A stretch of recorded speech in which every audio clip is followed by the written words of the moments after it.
मैं आपको चाणक्य नीति के वो 10 श्लोक बताऊंगा जिसके अंदर आचार्य चाणक्य ने ये बताया है कि बात कैसे करना चाहिए।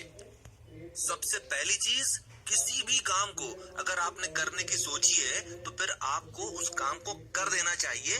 बताना नहीं चाहिए कि मैं ये करने वाला हूँ, क्योंकि बताने का सबसे बड़ा नुकसान ये होता है कि अगर कोई व्यक्ति चाहता है कि वो काम ना हो तो वो उसके अंदर अड़ंगा लगा देता है।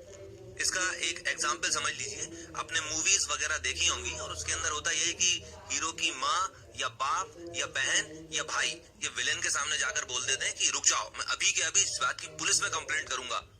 और विलेन क्या करता है? विलेन वो करता है जो कि उचित होता है। दूसरी चीज, अपने से ज्यादा ताकतवर व्यक्ति से विनम्रता पूर्वक, जो अपने से कमजोर हैं उन पर थोड़ा दबाव बनाकर, और जो अपने जितने ही ताकतवर हैं उनसे विनम्रता पूर्वक दबाव बनाकर बात करना चाहिए। इस चीज को भी समझिए कि सामने वाले ने चाहे कितना भी गलत क्यों ना करा हो, आप चाहे कितने भी गुस्से में क्यों ना हो, आपको कभी भी गलत शब्दों का प्रयोग नहीं करना है। आपको अपनी बात हमेशा तमीज से कहना है। इसका एक एग्जाम्पल समझ लीजिए। देखिए, बहुत सारे मोबाइल सर्विस प्रोवाइडर्स हैं, कभी इधर पैसे काट दिए, कभी उधर पैसे अटका दिए, और फिर आप जब फोन कर रहे हो या ईमेल कर रहे हो, आप एक बार भी गाली का प्रयोग कर दो और आप फिर पैसे निकलवा के बता देना, आप नहीं निकलवा पाओगे। पर तमीज से बात करने का मतलब ये नहीं होता कि सही बात भी ना की जाए। आप जब बात करो या ईमेल करो तो सबसे पहले तो पूरा सीन समझा दो, ये भी बता दो कि आप इस तरह से टाइम बेकार नहीं कर सकते। एक दो बार के बाद बोल दो कि भाई आपकी कंपनी जो है वो फ्रॉड है, चोर है आपकी कंपनी।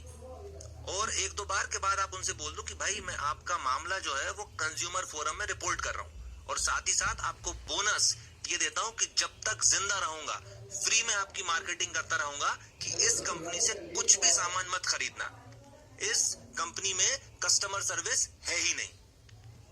देखिए, बहुत ज्यादा सीधा नहीं होना चाहिए, क्योंकि सीधे आदमी को हर आदमी नुकसान पहुंचा देता है। और भले ही आप चाहे सामने वाले को नुकसान नहीं पहुंचा सकते, आपकी बात ऐसी होना चाहिए, आपकी इमेज ऐसी होना चाहिए कि सामने वाले को ये लगे कि अगर मैंने इसको नुकसान पहुंचाने की कोशिश करी तो ये मुझे बहुत लंबा नुकसान दे देगा।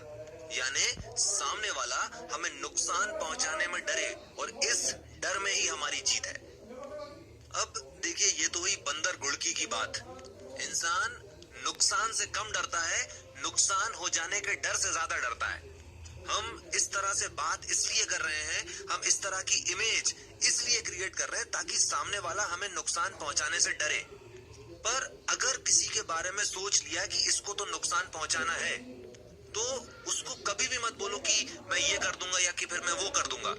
तो उसको तो नुकसान पहुंचा दो, और इस तरह से नुकसान पहुंचाओ कि उसको 10 साल के बाद भी ये चीज समझ में नहीं आए कि वो बम गिरा कहां से था।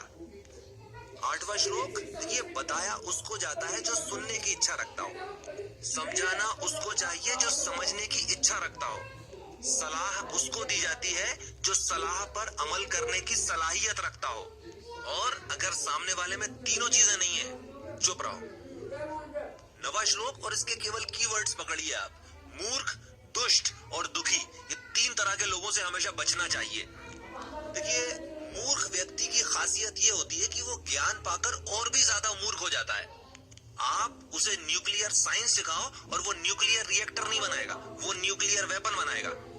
दूसरी चीज, किसी दुष्ट को ज्ञान दो कि भाई उनकी पत्नी को वापस कर दो, खानदान खत्म हो जाएगा, वो तुम्हें बाहर निकाल देगा। फिर नाटक शुरू हो गया करने।